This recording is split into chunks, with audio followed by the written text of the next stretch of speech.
Hello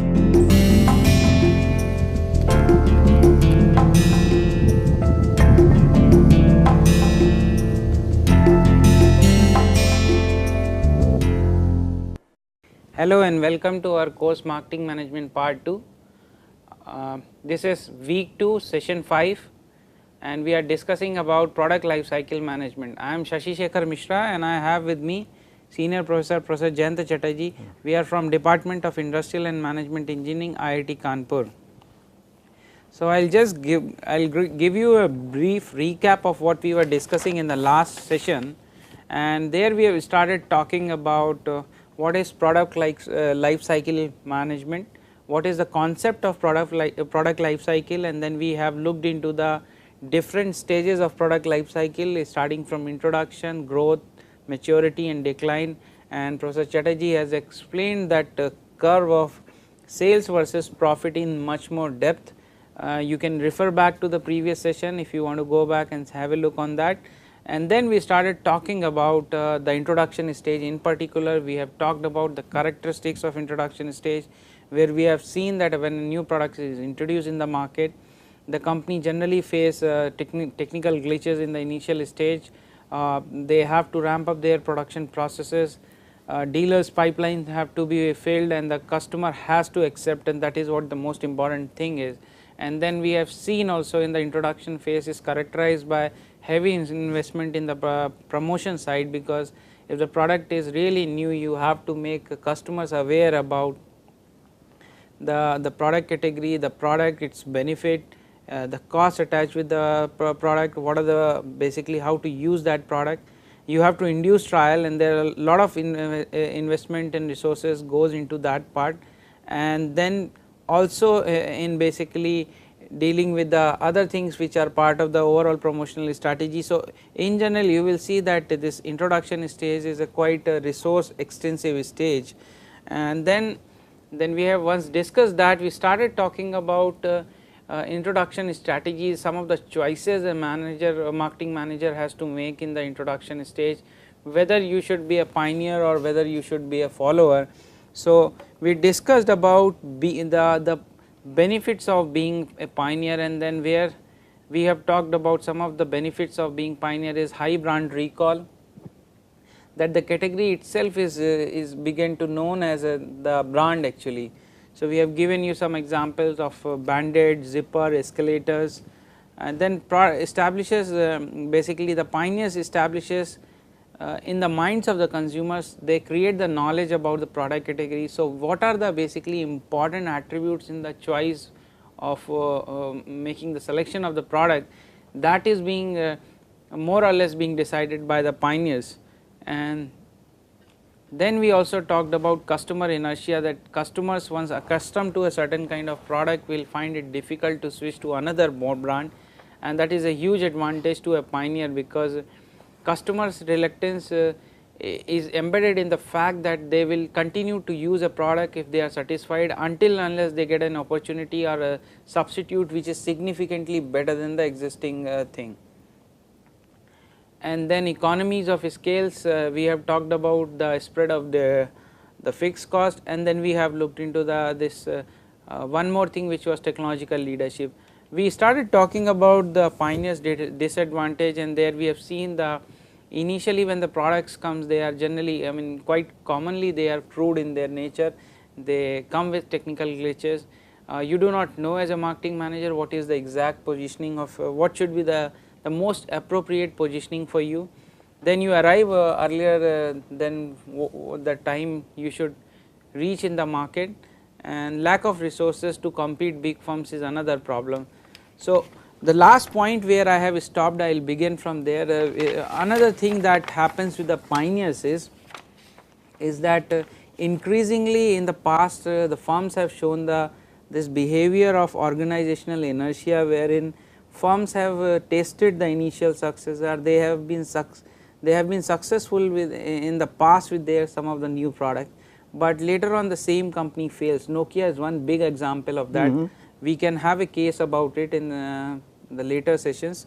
So Nokia has been so successful as a company in 90s, and the first initial part of post 2000 also they were the market leaders, but they actually fall. They had a fall, and what was the reason of this fall was, it was some of the analysts says that the fall was embedded in their success actually. So basically what has made an organization successful makes them believe that they will continue to succeed in the same way. However, as we say, the change is only the permanent thing. The market changes are very fast, and if you do not foresee those changes coming, you may fail. So, success becomes a trap for failure. Yes, yeah. So, and what is the reason some of the scholars have attributed to this is, many times managers in an organization, if they have invested in a technology, in a product, they will like to continue in that product or the technology, would like to harvest as much as they can, so that they can increase the return from that product. However, in this process of what you are trying to maximize as your return from a particular product, you do not see the change in the needs or the change in the trends in the market, and then you do not keep up pace with that changes, and that is where these firms lose. So, the organizational inertia, one of the part is like this rigidity comes from your investment. Once you have invested in something, you would like to remain invested there, and you do not want to basically see the changes because of your existing investment. The second thing which some of the scholars attribute is that your processes are very bureaucratic in nature, or the design of the organization is very bureaucratic. Over the period of time, organization, when it starts from a small firm, a small startup firm, but it grows with the success of its product, once it becomes very big, the channels of the communication and the process becomes very rigid. So, any idea or anything which has to move across the different levels of the organization or the management, it takes lot of time, and that basically reduces the responsiveness of an organization. On the other side, if there is a small firm or basically entrepreneurial efforts, they can do whatever they want to do in a very minimal time actually. So, that's what make these organization, large organization, very susceptible to this kind of changes in the market. But even in the entrepreneurial organizations, another form of this inertia happens. Yeah. That also is, you see, an entrepreneur is initially successful, then in the entrepreneur's mind some kind of complacency or invincibility, a sense of invincibility develops. And so there are many examples where the entrepreneur did not listen to his or her own teammates, and because he or she had taken risks earlier, they were successful. So, they believed that they would be able to come up with innovative breakthrough ideas every time. So, sometimes they can make a very wrong decision and yet keep on pursuing it, thinking that no, last time I made a breakthrough, by keeping on, this time also it will happen, and it can completely flop. Yeah. So, we see therefore inertia or this inability to interpret the signals for change, be it in product feature, be it in the pricing mechanism, be it in the product placement or distribution mechanism. In all of these cases, this inertia can be a very big drag, and therefore one has to create the necessary motive force inside to counter this drag. So, with this probably we talked about I think our discussion on this pioneer's advantage and disadvantage is sufficient. Now, when we will also look into the followers strategy, like what are their advantages and what are their disadvantages. So, when we look into the followers advantages, one of the biggest advantage of follower is that they do not have to incur as much as probably a pioneer has to invest. So, the R&D investments are very fewer, very few compared to your the incumbent pioneers investment, and that makes their fixed cost to be very less, and since you are imitating a product, your cost is less, and so you can price it low, and that is where the one of the biggest weakness of the Pioneer's product comes from there, that the followers can come with a product at a significantly lower price, and that is probably and sometimes they, as the Japanese have done it again and again to the Americans, like it happened in the camera market, it happened in the television market, it happened in the music systems market.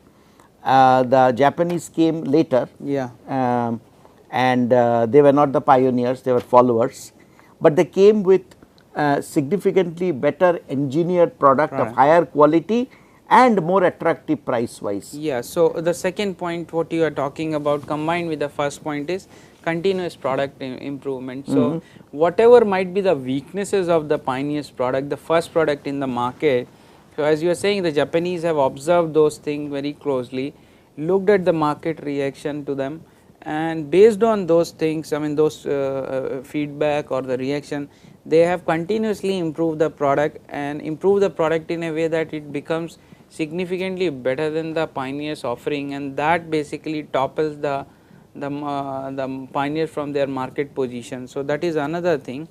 And the third thing that comes is like some of the large firms, they have brute market power in terms of the distribution channel, in terms of their marketing function size and its efficiency, and the way they can promote the product, or probably their brand which can give them an advantage in the market. So, based on these things, that Golder and Tellis have suggested that a large number of pioneers actually fail, and then basically they say that what can be done by the basically follower, or what can be done by basically the pioneers. One of the suggestions that comes for any organization in such scenario, particularly in technology sector, is that they should continuously innovate. And one of the probably recommendation of Professor Tellis in his research is that that companies actually manages fears about the cannibalization of their product, but he says the smart managers are those who can deliberately cannibalize their existing it is product. better that you cannibalize your own product rather than somebody else does. And you provide the migration path from one product point to the second product point to your customers, so that the customer remains with you, and at the same time you keep on basically moving up in the ladder. But there are some very interesting cases here. Take for example Sony and Sony's Walkman. Okay. So, this personal or portable music system existed before Sony's Walkman, but Sony Walkman engineered itself into a form factor, into a size, etc., which really made a blitz in the market. And Sony was very good in the sense that they followed all these, that they were persistent. Sony introduced relentless number of changes. So, even though many companies in Europe, many companies in America, Asia, they copied Walkman, but Sony was ahead, and Sony remained ahead for almost 2 decades.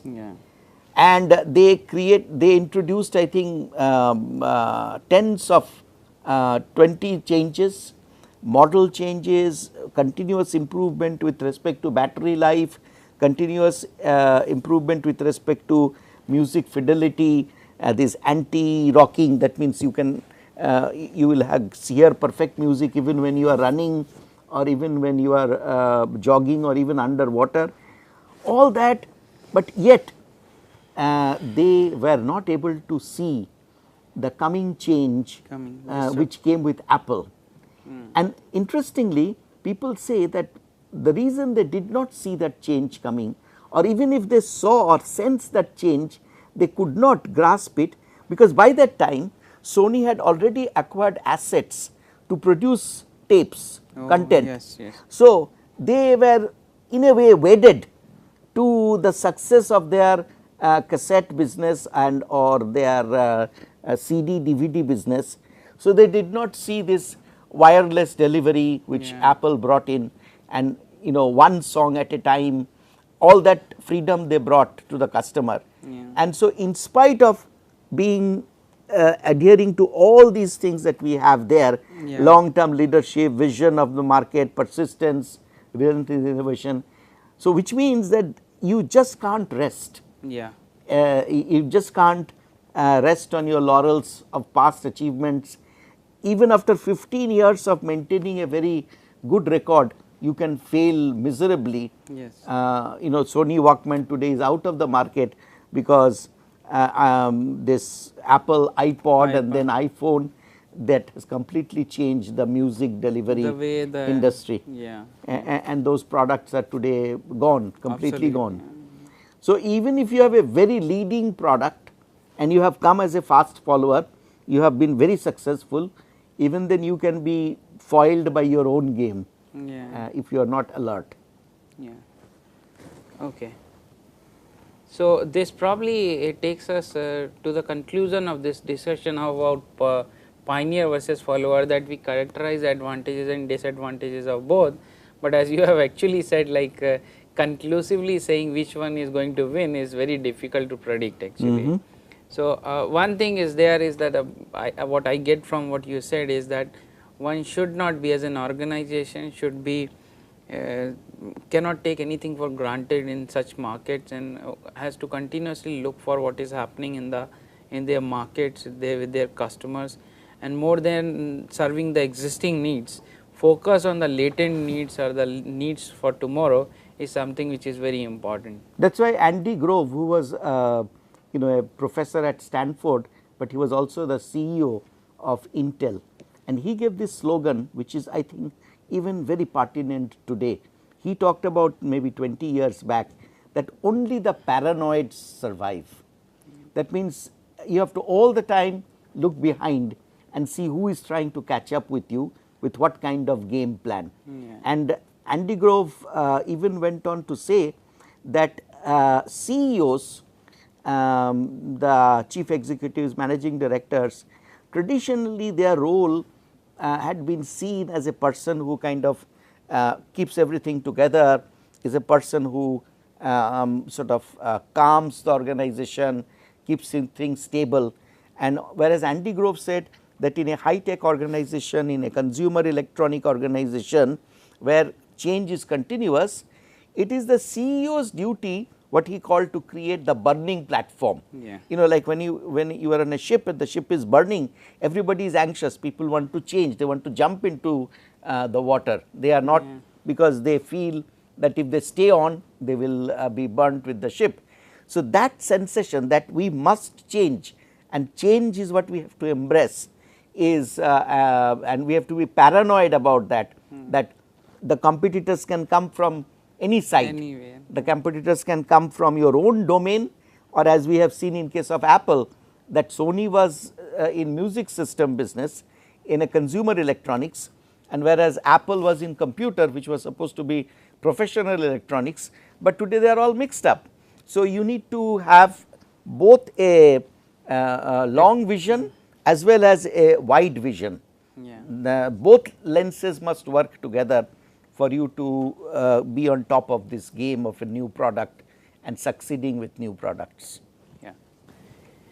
Okay, so looking at the next choice level with at the introduction stage of the product is whether you are going to have the penetration pricing or probably you are going to skimming pricing. So penetration is like where you want to take the products to the maximum possible customers in the market, and the skimming is you want to restrict your product to the customers which high paying customer who have a greater willingness to pay, and that is how you want to extract the maximum profit at the initial stage of the market. Now these two strategy, if I want to basically apply, so there are some of the guidelines like which way you should go for, like you have to decide what kind of demand it is. If it is an aspirational product, then probably skimming is better. Then rather than going for the penetration strategy, and that is where you will see that what you have talked about, I think in previous session, about Apple's pricing, that Apple keeps the prices on the higher side and they bring down the prices after a particular time period, because they basically first target to that aspirational group which takes that iPhone as something which is closer to their aspirations, and that makes them to pay for much higher prices than probably a regular mobile phone will fetch. The second thing is that how distinctive is your offering from your competitors. So, the more the difference it is, probably it will go for the skimming pricing. The third thing is the importance of price in choice criteria.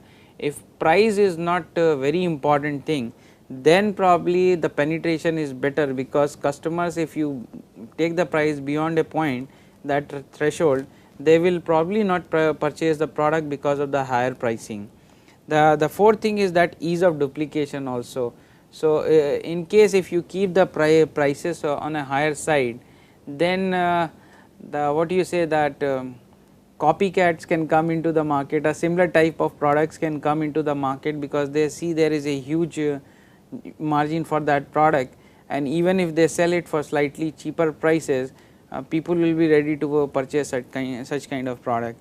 And then you have to also, at the last, you have to look into the ROI, or probably the organizational objective, or what kind of basically profit an organization is looking from that product, or what kind of organizational objective an organization or firm is trying to achieve through that product.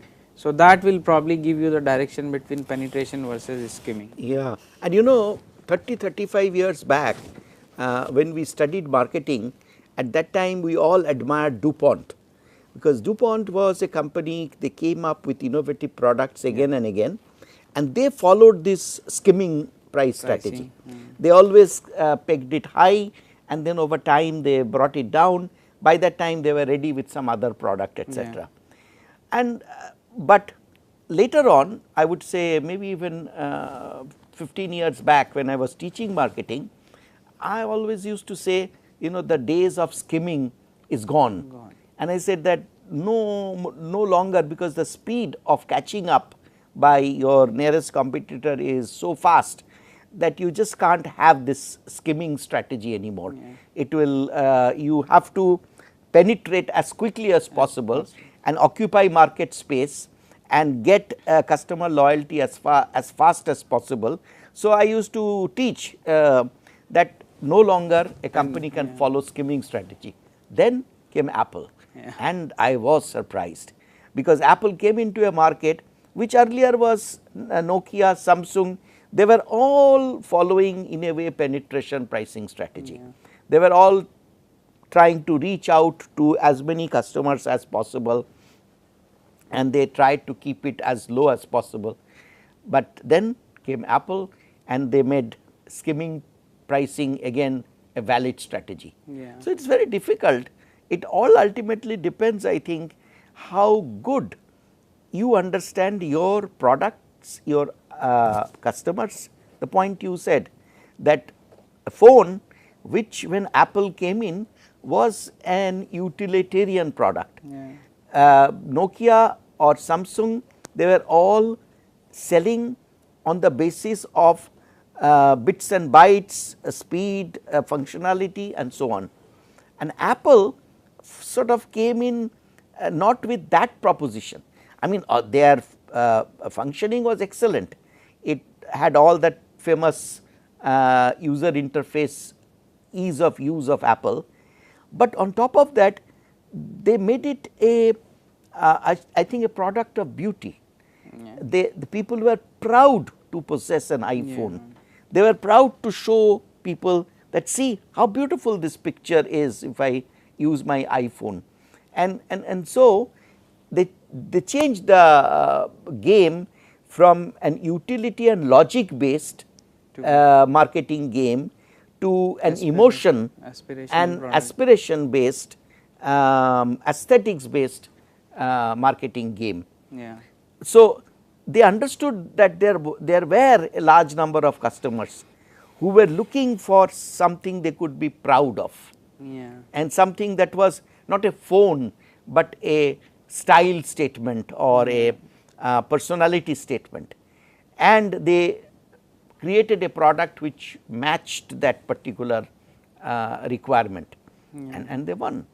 So I think the very interesting thing from your slide I can say is that like fashion, I think no marketing strategy dies, and new marketing strategies are often reborn as a reincarnation of some old strategy, and it all ultimately depends on how well you understand your customers, how well you understand your product, and how well you understand the matching between the two. Yeah. Okay, I think we can stop here today, and then when we will meet in the next session, we can talk about the I think the last part of last session. We can look at some cases then maybe. Yeah.